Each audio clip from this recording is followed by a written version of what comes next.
Nice to see you. So I Um, Yeah. just started recording on my end, so you can get started when you're ready. Okay. Thank you. Appreciate it. Okay, John. Welcome to Grue, and thank you so much for taking time out of your day and coming on. we really appreciate you having us. Thank you so much. Oh yeah, definitely, of course. So like the first thing I wanted to ask you for anyone who doesn't know about the film's coming out towards the end of the month, Yeah. and can you tell us a little bit about the film? Film's called Bad Hombres, and it's a crime thriller comedy. I mean, it's a sort of interesting tone, but it's a crime thriller comedy, but mostly a crime thriller about some immigrant day laborers who are hired by some criminals that have been shot up in a deal gone wrong, and they're hired to dispose of some dead bodies that these guys are unable to. And throughout the course of a night, these day laborers turn the tables on these wounded criminals and find out that there's nothing more dangerous than a wounded animal. I mean, it's one way to put it. Yeah, true. So it's a terrible pitch, but hey, that's the gist. And the film is written by Nick and Rex. And how did you wind up coming on board to direct the film? Well, I met Nick and Rex through Amit Zappa, who's a film producer as well, and we were developing another project. It was an absolutely outrageous comedy. I mean, it's the funniest script I've ever read. In fact, I was trying to have a conversation with Amit about it after we'd come up with this idea, and these guys wrote a draft. We couldn't get through a conversation. It was the funniest conversation I remember, business conversation, because it was just laughing for 25 minutes. I was crying. I had to leave the room. And we were just trying to bring up the scenes, and we were dying. Anyway, so these guys wrote this absolutely unhinged madness, and I had just moved and was hiring a bunch of guys at the Home Depot. I live in LA. I do a lot of home improvement projects and things like that.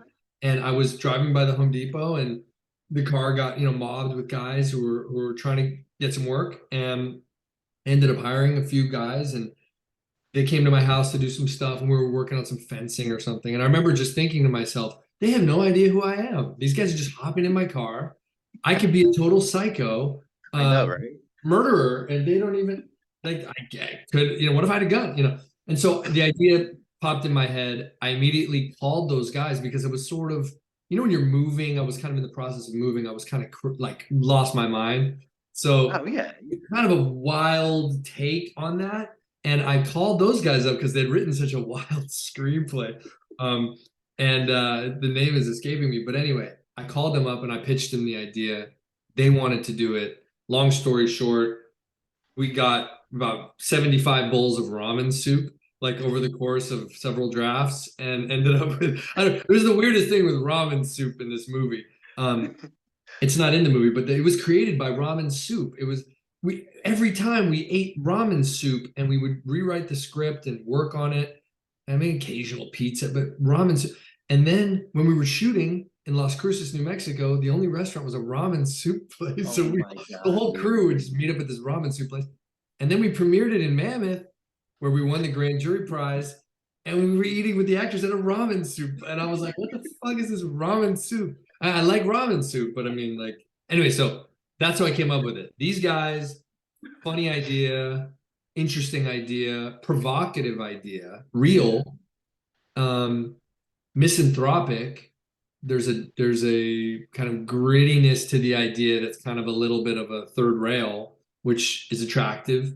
Whenever Hmm. something says "do not touch it," I feel the urge to, you know. Yeah, of course. So there was all those things mixed together, and then a bunch of ramen soup. Okay, so I have to ask this. What's your favorite ramen soup? I like the tonkatsu pork broth with the little creamy pork broth. I got that every time. And we would flirt with this waitress. The waitress was very flirtatious. She was like, I'm 47, but like she was like way too old for me. She was like, we gotta be pushing, I don't know, 70. And she would always be like, "Hey, darling, how's your ramen?" Like serving us this ramen soup. And we had this like joke about the ramen waitress at this ramen place. She was super sweet, and we would like just had this funny banter with her. And it was like it all kind of contributed to the vibe of us writing. We were kind of being playful about something that we felt was topical and could be fun and could provide an opportunity for us to try to get the tone of a film that we've always kind of looked at as something that is like double diamond, like North Star tone, which is that sort of drug deal scene gone wrong in Boogie Nights, Yeah. that sort of funny and tense at the same time, where the tension is legitimate and you feel it and you're on edge and it's a pressure cooker. And at the same time, you can laugh, but the laughs don't overwhelm. They don't become too broad to where it overwhelms the tension. And the tension doesn't come so strong that it won't let you laugh at John C. Reilly in that scene. So, or Cosmo, the guy throwing firecrackers, like that to us. And I feel like we pulled it off with this movie. We ride that line. And I thought that we could. So we tried to do it from the idea and we did it and we're really happy with it. Oh, sweet. And like you really have like an all-star cast for the film. Like I was looking at the actors and it's like a who's who. Like how did you wind up getting everybody to come on board for this? How did we get everybody? So we originally got Tyrese interested, and Tyrese to play the sort of man with no name, this kind of hitman who works for the gangsters, their operation. And we brought him in, and then we did some things like we brought Thomas Jane in, and Thomas Jane originally that character was a Hispanic character, and we rewrote that and sort of changed his character around so that he was this guy who was a pilot for the cartels and a former pilot and who's now laying low and in a junkyard in the desert by this border town. And so we kind of changed it for him. And I ended up like falling in love with Thomas Jane. I was obviously a huge fan of his from Punisher and from Oh yeah. Boogie Nights. He's in the scene I'm talking about. So he's in the scene and he's just like so great in that scene in Boogie Nights. And again, like that was all you see what happens. It's like you going for a tone and his face, and suddenly the stars align and I gave him a mustache again. And like he hasn't had a mustache since that scene. And he's actually like the character from Boogie Nights. Yeah, If yeah. instead of becoming a male stripper and dying in a drug deal gone wrong, he like he ended up flying drugs for the cartel to get that. What would have happened to that guy? And that's kind of what I was going with. And Thomas and I had a blast working together, and we also were hanging out a lot in Mammoth during the premiere. And the one note he had for me was, he said, "John, I die in the script." And I said, "Yes." And he's like, "Well, I don't like dying on film." And I'm like, "Well, if you could come up with something better, I'm all ears, but I think that's a pretty good end for your character right there." And he's like, "All right." I go, "Well, look, let me do this. I'll think about it. Let me think about it." And I did. I thought about it and I was like, "No, that's the best idea." So then it didn't come up again, but thankfully, he shot the scene and he's really good in the movie. And I just did spoiler, so spoiler alert. Sorry about that. Too late. Too late. Whatever. You'll still watch it, maybe. I don't know. And then who else? Obviously the stars of the movie, Diego Tinoco and Hemke Madera. Yeah. Huge fans of theirs. I'd watch On My Block on Netflix for a little while. I was That's right. Yeah. Diego's really good in that, and I needed someone who is innocent, but also could look like they could arc out to sort of become a bad hombre by the end of the movie, like become a guy who could live with a little blood under his fingernails to achieve the American dream. And Hemke Madera on Queen of the South, it was just great, perfect. It was like, this is the guy. And Hemke and I hit it off, and he was like, "Look, this is like, I'm not doing this for the money. I'm doing this because it's just a great character, this character of the God Killer and his redemption." And there's something that really grounds the film emotionally with him. He's funny, he's cool, and I needed that. But then I also he's also a badass. But then I also needed someone to be like, where you really felt him have regret and remorse over the things that he'd done in his life. And it was kind of analogous to Clint Eastwood's character in Unforgiven. This guy who who did all of these horrible things with these really horrible people, and met a woman, and she changed him, and she gave him hope, right? And she was having a baby and all this stuff, and it was trying to get him away from the cartel. But what did that do? That ended up getting her killed, and Yeah. it made him into this unhinged, he embraced the most evil side of himself, and how that guy's gonna end up finding redemption is just like a really and it's all the way that the movie ends too. I'm not going to spoil that, but like it's just it's really like it works, and you feel for that guy, man, Yeah, exactly. and what he does, what he has to do to sort of earn his way back into heaven, to be reunited with his wife and baby. It's sweet. So he was a really critical component. I'm so lucky that we found him, and his dynamic with Diego is great.